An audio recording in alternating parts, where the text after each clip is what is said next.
Please subscribe CA Abhijit Gore channel and press the bell icon to get the latest update on taxation. Hello दोस्तों, मेरा नाम है CA Abhijit गोड़े। आज हम लोग डिस्कस करने वाले हैं कि हाउस प्रॉपर्टी पे जो हम लोग लोन लेते हैं उसमें हम लोग को क्या क्या डिडक्शंस मिलते हैं इनकम टैक्स में। तो उसमें पहला डिडक्शन क्या आता है 80C के अंडर। 80C के अंडर हाउस प्रॉपर्टी पे जो हम लोग इंस्टॉलमेंट पे करते हैं उसमें से जो प्रिंसिपल पोर्शन रहता है वो प्रिंसिपल पोर्शन हम लोग को 80C के अंडर हम लोग डिडक्शन के लिए क्लेम कर सकते हैं। उसका लिमिट रहता है 1.5 लाख का। इसमें क्या क्या आता है? इसमें आता है आपका प्रिंसिपल पेमेंट प्लस आपका स्टैम्प ड्यूटी प्लस आपका रजिस्ट्रेशन। ये सब कॉस्ट आप 80C के अंडर क्लेम कर सकते हो। इसमें दूसरा डिडक्शन क्या मिलता है हाउस प्रॉपर्टी लोन्स में, जैसे कि हम लोगों ने पहला देखा कि 80C में हम लोग को मिलता है प्रिंसिपल पोर्शन, जो इंस्टॉलमेंट का प्रिंसिपल पोर्शन रहता है। वैसे ही अंडर सेक्शन 24 में हम लोग को मिलता है इंटरेस्ट का पोर्शन।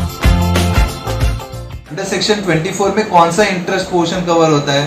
अगर हम लोग कोई लोन लेते हैं for acquisition of the property, reconstruction, construction, renewal, repair, इसके लिए अगर हम लोग लेते हैं लोन तो उसका इंटरेस्ट जो है वो अंडर सेक्शन 24 में डिडक्शंस में अलाउड है। इंटरेस्ट अलाउड होने के लिए सेल्फ ऑक्यूपाइड प्रॉपर्टीज में कुछ कंडीशंस है, वो हम लोग डिस्कस करेंगे। अगर आपने प्रॉपर्टी 1 अप्रैल 1999 के पहले एक्वायर्ड की है या फिर कंस्ट्रक्ट की है तो आपको इंटरेस्ट का डिडक्शन का लिमिट रहेगा 30,000 रुपीज।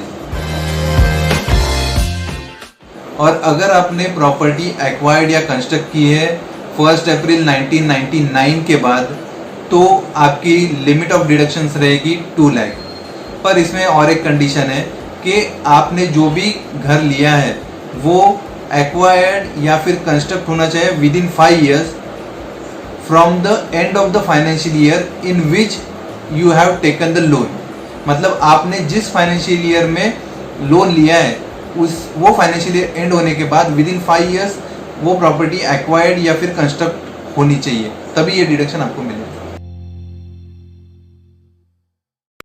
अगर आप ओरिजिनल लोन रीपे करने के लिए कोई नया लोन लेते हो तो उस पे जो इंटरेस्ट रहता है वो अलाउड रहता है, क्योंकि उसको कंसिडर किया जाता है कि वो एक्विजिशन के लिए ही लिया गया है। इसके लिए एक इनकम टैक्स का सर्कुलर है, circular number 28 dated 20th August 1969। Interest का डिडक्शन इनकम टैक्स में क्लेम करने के लिए आपको इंटरेस्ट सर्टिफिकेट रिक्वायर्ड रहता है वो फाइनेंशियल इंस्टीट्यूशन और बैंक से जहां से आपने लोन लिया हुआ है। सेक्शन 24 के जो डिडक्शंस है वो एग्जॉस्टिव है। सेक्शन 24 में जो डिडक्शन दिए हुए हैं वो छोड़ के आप कोई भी दूसरे डिडक्शन क्लेम नहीं कर सकते।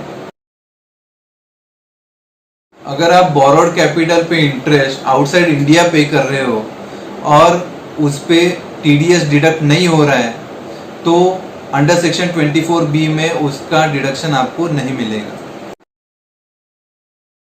सपोज आपने लोन अरेंज करने के लिए किसी को ब्रोकरेज या कमीशन दिया तो उसका डिडक्शन अंडर सेक्शन 24 में नहीं मिलता है। अगर प्रॉपर्टी एक्वायर्ड या कंस्ट्रक्ट करने से पहले आपने हाउसिंग लोन लिया हुआ है और उस पर आपने इंटरेस्ट पे किया है पर उसका डिडक्शन आपने क्लेम नहीं किया या फिर आपको अलाउड नहीं हुआ है तो वो डिडक्शन आप कंस्ट्रक्शन कंप्लीट होने के बाद, एक्विजिशन के बाद आप within 5 years 5 equal installments में ले सकते हैं। और अगर आपकी प्रॉपर्टी लेट आउट है तो उसमें इंटरेस्ट की डिडक्शन की कोई लिमिट नहीं है, पर सेक्शन 71(3)(a जो सेट ऑफ और कैरी फॉरवर्ड का है उसमें इनकम टैक्स ने एक लिमिट दी है कि आपका हाउस प्रॉपर्टी का लॉस जो है वो 2 लाख तक ही कोई दूसरे हेड से सेट ऑफ होगा, उससे ज़्यादा नहीं होगा। तो इनडायरेक्टली अगर आपका लेट आउट में कोई इंटरेस्ट 2 लाख से ज़्यादा है तो वो दूसरे हेड से सेट ऑफ नहीं हो सकता उससे ज़्यादा, तो जो ऊपर का इंटरेस्ट जो है वो कैरी फॉरवर्ड होगा फॉर 8 years। और दोस्तों हम लोग एक इंटरेस्टिंग सेक्शन इसमें डिस्कस करने वाले हैं, सेक्शन 80EE। इसमें क्या है कि आपको एडिशनल 50,000 का डिडक्शन मिलता है ओवर एंड अबाउ सेक्शन 24 में जो आपका इंटरेस्ट का डिडक्शन मिलता है उससे 50,000 ज्यादा। तो ये एडिशनल 50,000 का ATEE का डिडक्शन जो है वो किसको एप्लीकेबल है?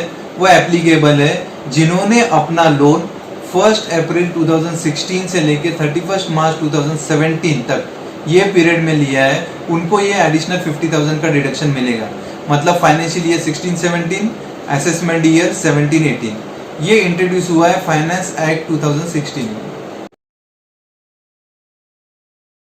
तो दोस्तों आखिर में हम लोग एक सेक्शन डिस्कस करने वाले हैं 71B। इसमें क्या है कि जो आपके हाउस प्रॉपर्टी में लॉस होते हैं वो कैरी फॉरवर्ड कैसे होते हैं और जिस साल में आपको लॉसेस होते हैं वो किससे साथ एडजस्ट होते हैं उसके बारे में हम लोग बात करेंगे। ये जो इंटरेस्ट ऑन बोरोड कैपिटल का सेट ऑफ का रूल है वो हम लोग एक एग्जांपल के साथ समझेंगे। सपोज आपका इनकम है सैलरी इनकम और आपने एक सेल्फ ऑक्यूपाइड घर लिया हुआ है, उस पे जो इंटरेस्ट आता है मतलब वो बोरोड कैपिटल पे वो आप डिडक्शन में क्लेम करोगे। मतलब आपका income from house property losses दिखेगा, निगेटिव फिगर दिखेगा, वो आप सैलरी के इनकम के अगेंस्ट एडजस्ट कर सकते हो। मतलब उतना ही आपका टैक्सेबल इनकम कम हो जाएगा in the same assessment year. अभी वो एडजस्ट करने के बाद भी अगर कोई लॉस बचा तो वो लॉस 8 साल तक कैरी फॉरवर्ड होगा और वो लॉस आप सिर्फ हाउस प्रॉपर्टी इनकम के साथ ही एडजस्ट कर सकते हो इन फ्यूचर ईयर्स, ना कि दूसरे कोई भी इनकम हेड के साथ। आई होप दोस्तों आपको ये वीडियो अच्छा लगा होगा इंटरेस्ट ऑन बोरोड कैपिटल पे और जो प्रिंसिपल पोर्शन आप EMI का भरते हो उसके बारे में। तो हम लोग ने क्या क्या डिस्कस किया, एक तो डिस्कस किया ATC जिसमें आपको प्रिंसिपल, रजिस्ट्रेशन, स्टैम्प ड्यूटी का डिडक्शन मिलता है 1.5 लाख तक का। दूसरा हम लोग ने डिस्कस किया सेक्शन 24B जिसमें आपको इंटरेस्ट ऑन बोरोड कैपिटल का डिडक्शन मिलता है 1 अप्रैल 99 के पहले अगर किया होगा तो 30,000, उसके बाद किया होगा तो 2 लाख तक का लिमिट। फिर हम लोग ने डिस्कस किया सेक्शन 80EE जिसमें 1 अप्रैल 2016 से लेके 31 मार्च 17 तक आपने अगर कोई लोन लिया होगा तो उस पे जो इंटरेस्ट है उसका एडिशनल 50,000 का डिडक्शन आपको मिलता है।